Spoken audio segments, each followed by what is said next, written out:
Muy bien, buenos días. Vamos a continuar con esta sesión en Fruit Attraction, en este escenario de Cajamar, hablando de sostenibilidad y de tecnología. Y ahora vamos a centrar la discusión en torno al mundo de las semillas, fundamental, un tema fundamental, la tecnología fundamental para haber llegado donde ha llegado el sector agrícola de nuestro país y sobre todo para hacer frente a los retos del futuro. Y para hablar de este tema pues tenemos a dos personas que tienen muchísima experiencia en el mundo de la tecnología y especialmente en el mundo de las semillas. Pertenecen a dos empresas bien conocidas en nuestro país, en la horticultura de nuestro país, y empezando por mi izquierda, Ricardo Ortiz. Ricardo representa a la empresa Rizzuan,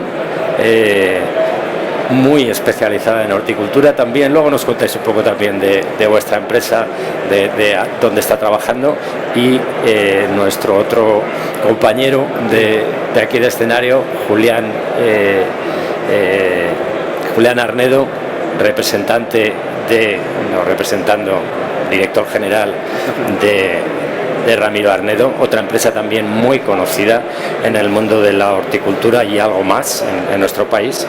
Y bueno, pues contadnos un poco cómo veis el mundo de las semillas en este escenario que tenemos, donde tenemos unos consumidores que cada día quieren más cosas, exigen más valores añadidos a nuestros productos. Tenemos unos productores que tienen que rentabilizar su proceso productivo, tienen que hacer competitivo ese proceso productivo, y a la vez pues tenemos un escenario cambiante. El cambio climático es algo que lo estamos viendo, se reduce la pluviometría, o por lo menos se concentran las pluviometrías, periodos de sequía más largos, temperaturas ligeramente más altas. Un escenario complicado, ¿no?, para quien tiene que llevar al mercado productos que respondan a todas esas expectativas. Bueno, Julián, empezamos por ti. Bueno, el gran desafío, como decía el que has entrevistado anteriormente, es que la superficie arable del mundo da poco más y la población va a aumentar. Cada vez tenemos que utilizar peores tierras, aguas más salinas, más enfermedades, hay que producir productos de muchos tipos. Es un desafío constante. Nosotros ensayamos no solo lo que vamos a vender ahora, lo que estamos investigando es lo que vamos a vender dentro de 10 años. Este es el gran desafío, pensar qué va a ocurrir dentro de 10 años. Las semillas que estamos vendiendo ahora las investigamos pues en el 2010 o el 2009, ese es el gran desafío. Y que luego cada vez los agricultores quieren tratar menos los productos con menos residuos. Esto no es un desafío fácil. ¿Cómo lo ves, Ricardo? Bueno, en el sector agro, ahora en los últimos 2 o 3 años estamos viendo que el consumidor en general está comenzando a informarse más y está comenzando o pone más interés en conocer qué es lo que hay detrás de ese producto que consume, y eso marca un cambio con respecto a lo que había venido siendo anteriormente, porque no nos olvidemos que anteriormente nosotros producíamos e íbamos al mercado y por la ley de la oferta-demanda intentábamos vender. Ahora tenemos que pensar cómo conectamos con el deseo y con la necesidad del consumidor, que cada vez está más informado, y ahí es donde conectamos con esa necesidad de tener que comunicar más y mejor. Eso de cara al consumidor. Entonces eso cambia la tendencia de cómo tenemos que plantearnos la producción, y por detrás de la producción nosotros como compañías que nos dedicamos a la mejora genética, qué soluciones tenemos que ir anticipando a ese cambio de tendencia. Respecto al cambio climático, evidentemente la sostenibilidad, tenemos que buscar la eficiencia en todos los aspectos, tenemos que lógicamente mejorar en nuestras líneas de investigación el comportamiento de las plantas en unas condiciones que consuman menos recursos energéticos, que impliquen una huella de carbono más reducida, y en una adaptación local, y esto es importante, que cada vez es más variada de unas zonas a otras por el efecto imprevisible del clima. Entonces tenemos que ir continuamente haciendo adaptaciones a las circunstancias locales, es decir, tenemos que hacer un breeding también muy localizado. Para poder dar una respuesta continua. Tenemos que abastecer la cadena alimentaria, pero de forma continua, y eso pues tenemos que adaptar localmente muchos productos. Y es una carrera continua, es decir, muchas veces vamos con una presión muy grande desde la producción, porque necesitan nuevas respuestas a los nuevos desafíos que nos plantea, por un lado el mercado y la demanda del consumidor más informado, y por otro lado el cambio climático, que nos plantea un panorama bastante incierto.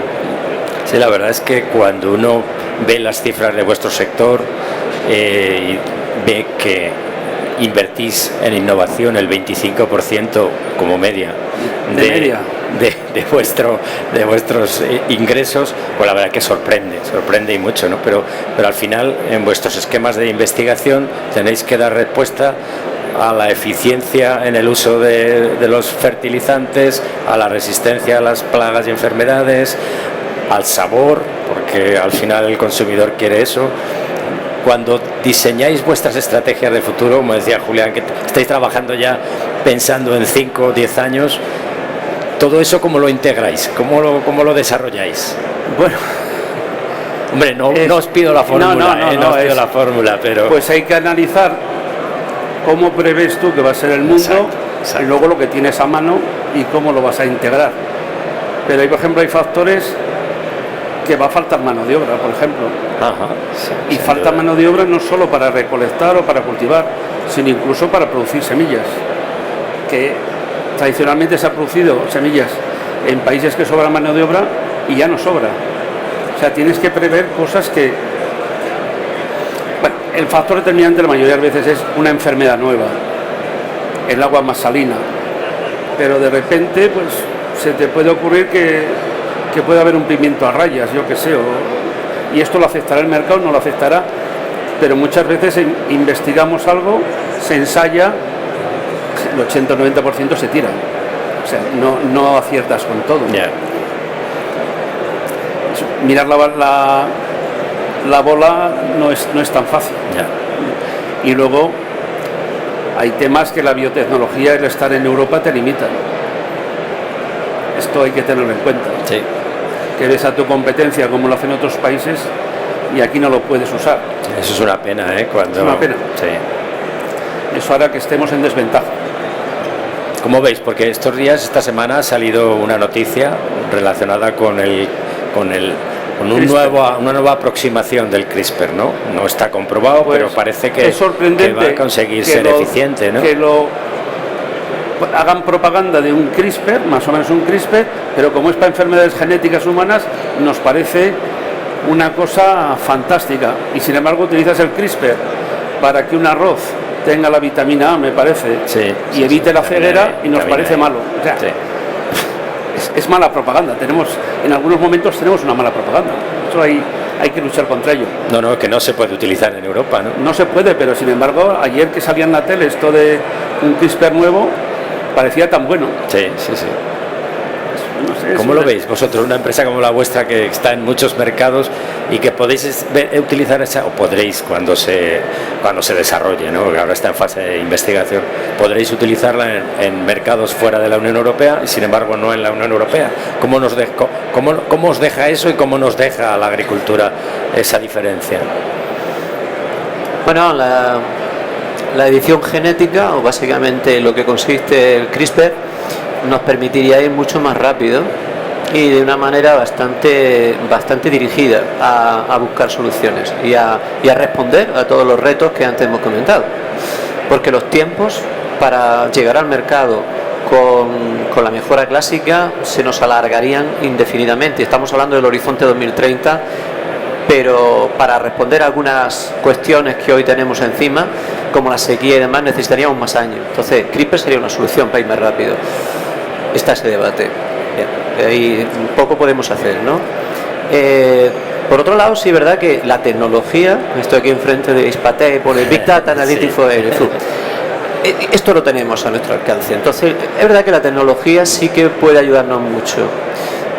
La tecnología que nos vaya monitorizando mejor en nuestros sistemas productivos. Podemos minimizar los efectos adversos o los efectos que pueden impactar en el resultado de la producción, al mismo tiempo que podemos también incrementar y obtener mejoras importantes en el cultivo. Entonces la tecnología sí está ahí y la tecnología va a desarrollarse muy rápido en los próximos años. Entonces el Smart Agro tiene mucho futuro y es lo que yo creo que es el reto también en este caso de la producción, en el modelo de producción española, que tenemos que afrontar los próximos años todos juntos, productores, comercializadores, todos tenemos que hacer una apuesta decidida por la tecnología y meter toda esa tecnología para nuestro beneficio y para nuestra asistencia, ¿no? Igual que la electrónica ha llegado al mundo de la automoción, pues la electrónica de alguna forma tiene que llegar al invernadero y eso sí que nos puede ayudar bastante. Sí, sin duda la necesidad de integrar todas las fases de la cadena de valor, integrar la información que derive de todas las fases de la cadena de valor puede ser el futuro. Tradicionalmente, como comentabais vosotros, siempre habéis diseñado o habéis apostado por una estrategia de qué puede ocurrir dentro de 5 o 10 años, pongo, ¿no? Pero el disponer de datos, de esas herramientas tecnológicas que dices, de poco modelizar lo que pasa en la cadena de valor, ¿eso os puede dar alguna idea para prever lo que puede ocurrir y para responder a esa previsión, ¿no? A la hora de analizar las inversiones necesitas tener muchos datos, porque no nos olvidemos que estos son unas empresas.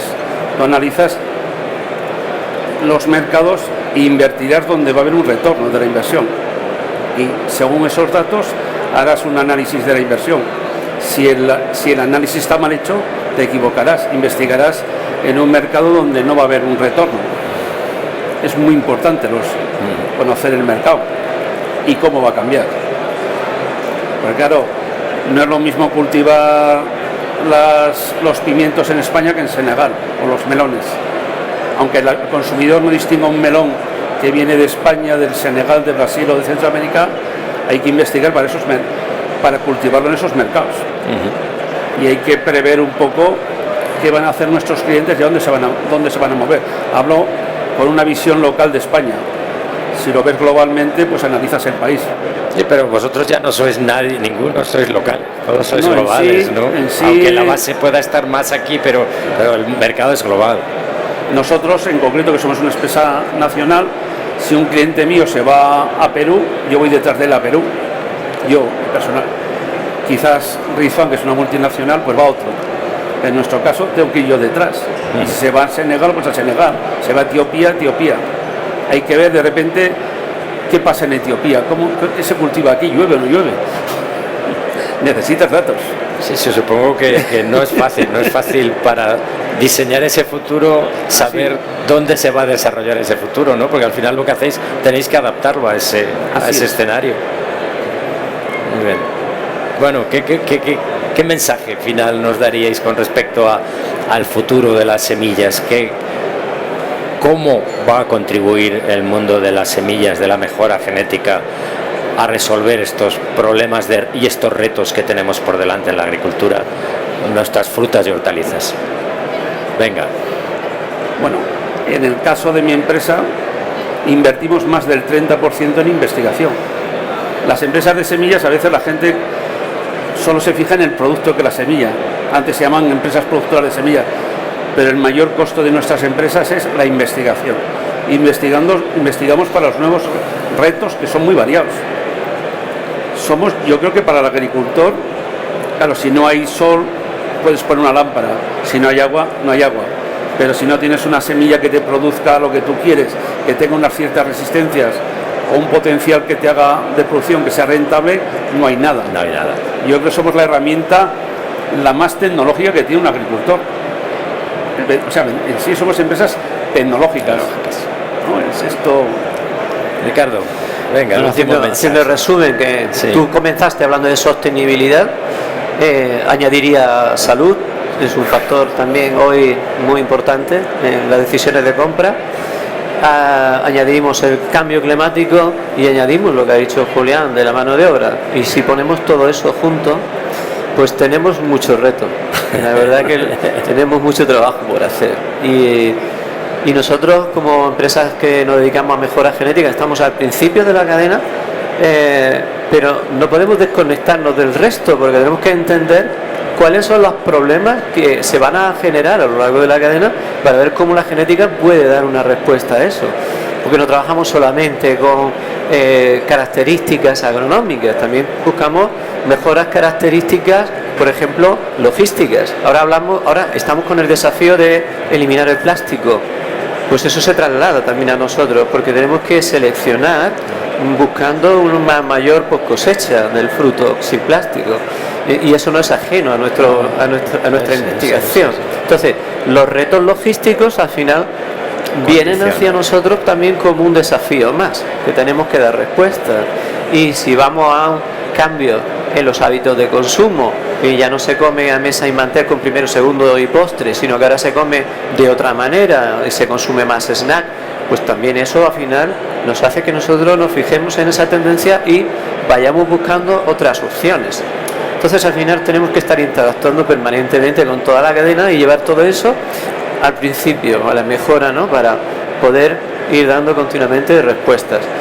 Y tenemos mucho trabajo por delante, la verdad. Esto es apasionante. Sí, yo creo que sí, que es apasionante integrar en una semillita toda esa información y todas esas demandas de toda la cadena de valor hasta el consumidor. Le llaman el software verde. El software verde. Muy bien, es un buen resumen. Bueno, pues muchísimas gracias a los dos por este rato que hemos compartido en este escenario de Cajamar. Bueno, muchas gracias Julián, por la invitación. Ricardo, muchas gracias. De acuerdo. ¿Qué tal? Bueno.